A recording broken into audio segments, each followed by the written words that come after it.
कलश स्थापना करते समय भूलकर भी मत करना यह काम, वरना माँ दुर्गा हो जाएंगी नाराज। नमस्कार भक्तों, आज का यह विशेष वीडियो उन सभी श्रद्धालुओं के लिए है जो नवरात्रि के पावन अवसर पर अपने घर में कलश स्थापना करने जा रहे हैं। अक्सर देखा जाता है कि लोग पूरी श्रद्धा और भक्ति के साथ कलश स्थापना कर तो लेते हैं, लेकिन कुछ छोटी छोटी गलतियां ऐसी कर बैठते हैं जिनसे पूजा का फल प्रभावित हो जाता है। यही कारण है कि शास्त्रों में बार बार कहा गया है कि कलश स्थापना करते समय अत्यधिक सावधानी बरतनी चाहिए, क्योंकि यह केवल एक रीति रिवाज नहीं बल्कि देवी माँ को अपने घर आमंत्रित करने का सबसे बड़ा विधान है। भक्तों, आप सब जानते तो होंगे कि हमारे हिंदू धर्म में नवरात्रि का कितना बड़ा महत्व है। साल भर में 4 नवरात्रि आती हैं, जिनमें चैत्र और शारदीय नवरात्रि को सबसे महत्वपूर्ण माना जाता है। शारदीय नवरात्रि हर साल आश्विन मास की प्रतिपदा तिथि से प्रारंभ होकर नवमी तिथि तक चलती है और इन 9 दिनों में भक्त माँ दुर्गा के 9 अलग अलग स्वरूपों की पूजा अर्चना करते हैं। पहले दिन शैलपुत्री, दूसरे दिन ब्रह्मचारिणी, तीसरे दिन चंद्रघंटा, चौथे दिन कूष्मांडा, पांचवें दिन स्कंदमाता, छठे दिन कात्यायनी, सातवें दिन कालरात्रि, आठवें दिन महागौरी और 9वें दिन सिद्धिदात्री की पूजा की जाती है। इस बार शारदीय नवरात्रि 22 सितंबर 2025 से शुरू होकर 2 अक्टूबर 2025 तक मनाया जाएगा। इसी दिन से देवी के 9 दिवसीय पूजन की शुरुआत होगी और व्रत का समापन 2 अक्टूबर गुरुवार को कलश विसर्जन तथा मां दुर्गा के विसर्जन एक साथ किया जाएगा। भक्तों, अब बात करते हैं सबसे अहम विषय कलश स्थापना की। नवरात्रि का आरंभ कलश स्थापना के बिना अधूरा माना जाता है। इसे घट स्थापना भी कहा जाता है। धार्मिक मान्यता है कि कलश में सभी देवी देवताओं का वास होता है और इसे घर में स्थापित करने से देव शक्तियों का आह्वान होता है। इसीलिए कलश की स्थापना पूर्ण विधि विधान और शुद्ध मन से की जाती है। पंचांग के अनुसार नवरात्रि के पहले दिन यानी 22 सितंबर 2025 को कलश स्थापना का शुभ मुहूर्त सुबह 6:09 से लेकर 8:06 के बीच रहेगा। इस तरह देवी के भक्तों को कलश स्थापना के लिए इस साल तकरीबन 2 घंटे का पर्याप्त समय मिलेगा। पंचांग के अनुसार इस साल नवरात्रि व्रत का पारण 2 अक्टूबर 2025 बृहस्पतिवार को प्रातःकाल 6:15 के बाद किया जा सकेगा। लेकिन भक्तों, यहाँ एक बहुत ही महत्वपूर्ण बात है जिस पर आपको अवश्य ध्यान देना चाहिए। शास्त्रों में स्पष्ट उल्लेख है कि अगर कलश स्थापना सही विधि से ना की जाए या कुछ नियमों का उल्लंघन कर दिया जाए तो मां दुर्गा नाराज भी हो सकती हैं। इसीलिए पूजा से पहले यह जान लेना आवश्यक है कि किन किन गलतियों से हमें बचना चाहिए, कौन कौन सी गलतियां हैं जो हमें कलश स्थापना के समय नहीं करना चाहिए। सबसे पहली बात, कलश को रखने की जगह शुद्ध और पवित्र होनी चाहिए। अक्सर लोग जल्दबाजी में ऐसे स्थान पर कलश रख देते हैं जहां अशुद्धता का वास होता है। ऐसा करना बिल्कुल भी उचित नहीं है। कलश हमेशा घर के पूजा स्थान पर उत्तर पूर्व दिशा यानी ईशान कोण में ही रखना चाहिए। भक्तों, दूसरी बात, कलश को कभी भी बिना शुद्ध किए सीधे स्थापित ना करें। कलश को शुद्ध करने के लिए पहले जल से अच्छी तरह धोकर उसमें गंगा जल, अक्षत, सुपारी, सिक्का और पंचरत्न रखना चाहिए। ऐसा करने से कलश में देवताओं का वास माना जाता है। भक्तों, तीसरी और सबसे बड़ी गलती जो कई लोग कर बैठते हैं वह है कलश पर नारियल रखने का तरीका। नारियल को हमेशा लाल कपड़े में लपेटकर कलश पर स्थापित करना चाहिए। अगर इसे सीधे रख दिया जाए या उल्टी दिशा में रख दिया जाए तो यह अशुभ फल देने वाला हो सकता है।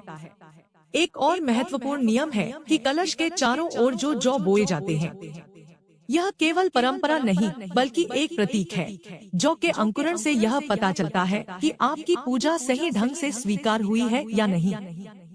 यदि जौ अच्छे से अंकुरित होते हैं तो यह मां दुर्गा की कृपा का संकेत है। लेकिन अगर वे सूख जाए या अंकुरित न हो तो यह इस बात का द्योतक है कि कहीं न कहीं पूजा में त्रुटि हुई है।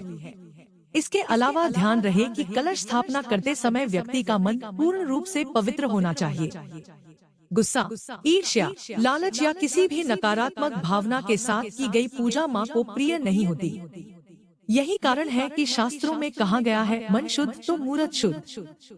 प्रिय भक्तों, नवरात्रि के 9 दिनों में मां दुर्गा स्वयं पृथ्वी पर वास करती है और अपने भक्तों की हर पुकार को सुनती है।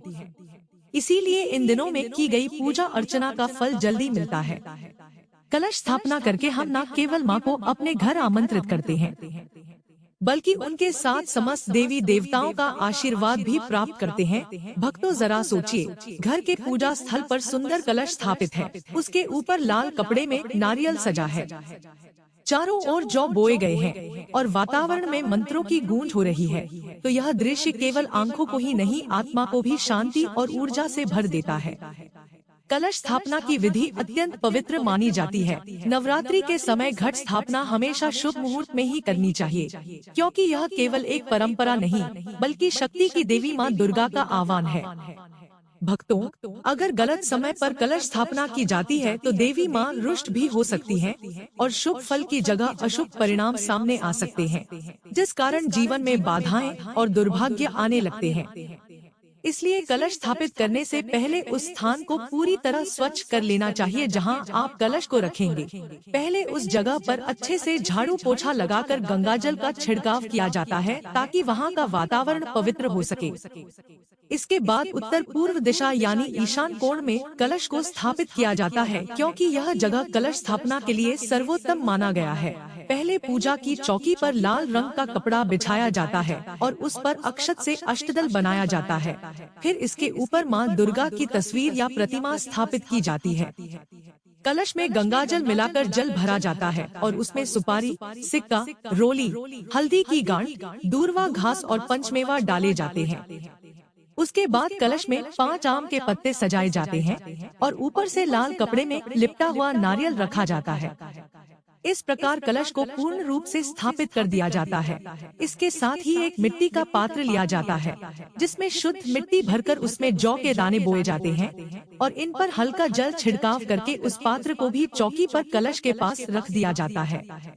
इसके बाद दीपक जलाकर गणपति, नवग्रह और देवी माँ का आह्वान किया जाता है और फिर पूरे विधि विधान से नवरात्रि की पूजा आरंभ होती है। नवरात्रि के समय बोए गए जौ या गेहूं केवल प्रतीक मात्र नहीं होते, बल्कि शास्त्रों में इनका विशेष महत्व बताया गया है। कहा जाता है कि सृष्टि की पहली फसल जौ ही थी, इसलिए इसे पूर्णता का प्रतीक माना गया है। यही कारण है कि जौ को जीवन, उर्वरता और भविष्य से जुड़े संकेतों का द्योतक भी कहा जाता है। यदि बोए गए जौ अच्छे से अंकुरित हो तो यह माँ दुर्गा की कृपा का प्रतीक माना जाता है, जबकि इनके मुरझाने से संकेत मिलता है कि पूजा में कोई कमी रह गई है। कलश स्थापना की यह विधि पूर्ण करने के बाद यह भी आवश्यक है कि कुछ नियमों का पालन किया जाए। सबसे पहला नियम यह है कि कलश का मुंह कभी भी खुला नहीं रहना चाहिए। इसे किसी ढक्कन या नारियल से ढकना अनिवार्य है। यदि कलश को ढकने के लिए ढक्कन का प्रयोग करें, तो उस ढक्कन को चावलों से भरकर बीच में नारियल रख दें। अगर कलश खुला रह जाए तो यह अशुभ माना जाता है और देवी माँ अप्रसन्न हो सकती हैं। दूसरी बड़ी गलती यह है कि कलश में गंदी मिट्टी या अशुद्ध जल का प्रयोग न करें। कलश हमेशा स्वच्छ जल से भरा जाना चाहिए और बेहतर होगा कि तांबे के कलश का उपयोग किया जाए। इसके ऊपरी भाग पर पवित्र धागा बांधना चाहिए। ऐसा करने से माँ दुर्गा का आशीर्वाद प्राप्त होता है और पूजा सफल मानी जाती है। कलश को अपवित्र हाथों से कभी नहीं छूना चाहिए। हर बार इसे छूने से पहले हाथों को अच्छे से धोना अनिवार्य है। जिस घर में कलश स्थापना की गई हो, वहाँ पूरे 9 दिनों तक वातावरण को पवित्र बनाए रखना चाहिए। घर को कभी भी सुना नहीं छोड़ना चाहिए, क्योंकि माना जाता है कि जहाँ कलश स्थापित है वहाँ देवी का निवास होता है। एक और विशेष नियम यह है कि कलश स्थापना के बाद कलश को 9 दिनों तक हिलाना या उसकी जगह बदलना वर्जित माना जाता है। एक बार जहाँ कलश रख दिया जाए उसे वहीं स्थिर रखना चाहिए। यदि इसे इधर उधर किया जाए या गलत दिशा में स्थापित किया जाए तो देवी रुष्ट हो सकती है, जिससे जीवन में अड़चने और विघ्न उत्पन्न होते हैं। कलश की स्थापना जिस स्थान पर की जाए वह पूरी तरह स्वच्छ होना चाहिए। उसके आसपास गंदगी, शौचालय या बाथरूम नहीं होना चाहिए। पूजा स्थल के सामने खुला स्थान होना चाहिए, जहां बैठकर ध्यान, पाठ और भजन कीर्तन किया जा सके। नवरात्रि के दौरान घर में कलश स्थापित करने वाले व्यक्ति को कुछ विशेष अनुशासन का पालन करना होता है। 9 दिनों तक दिन में सोना वर्जित है। दिन के समय सोने की बजाय भजन कीर्तन और माँ की आराधना करनी चाहिए। इसके अलावा दिशा का विशेष ध्यान रखना चाहिए। कलश की स्थापना सदैव उत्तर पूर्व दिशा यानी ईशान कोण में ही करनी चाहिए। कलश कभी भी टूटा फूटा या खंडित नहीं होना चाहिए। खंडित कलश का प्रयोग करना अशुभ माना गया है। इसी तरह नवरात्रि के 9 दिनों में व्रत करने वाले को सोने चांदी के आभूषण पहनने से बचना चाहिए। इस अवधि में तामसिक भोजन, मदिरा और शारीरिक संबंधों से भी दूर रहना चाहिए। यह समय पूर्ण संयम और शुद्ध आचरण का होता है। कलश की पूजा प्रतिदिन करनी चाहिए। हर दिन कलश को टीका लगाना, अक्षत चढ़ाना और पुष्प अर्पित करना अनिवार्य माना गया है। इस प्रकार कलश स्थापना केवल एक धार्मिक अनुष्ठान नहीं, बल्कि एक दिव्य प्रक्रिया है जिसके माध्यम से हम देवी माँ का आह्वान करते हैं। इसमें की गई लापरवाही न केवल पूजा को निष्फल बना सकती है, बल्कि जीवन में कठिनाइयों को भी आमंत्रित कर सकती है। वहीं श्रद्धा, पवित्रता और नियमों का पालन करके कलश स्थापना करने से माँ दुर्गा की कृपा बरसती है और भक्त के जीवन में सुख, शांति और समृद्धि का वास होता है। तो भक्तों, अब तो आप समझ ही गए होंगे कि कलश स्थापना केवल एक धार्मिक परंपरा नहीं, बल्कि माँ दुर्गा को आमंत्रित करने की एक दिव्य प्रक्रिया है। इसे हल्के में लेना या लापरवाही करना भक्त के लिए हानिकारक सिद्ध हो सकता है। भक्तों, अगर आपको यह जानकारी अच्छी लगी हो और आप चाहते हैं कि माँ दुर्गा का आशीर्वाद आपके परिवार पर सदा बना रहे, तो इस वीडियो को लाइक और चैनल को सब्सक्राइब करें और कमेंट बॉक्स में सच्चे दिल से जय माँ दुर्गा लिखें।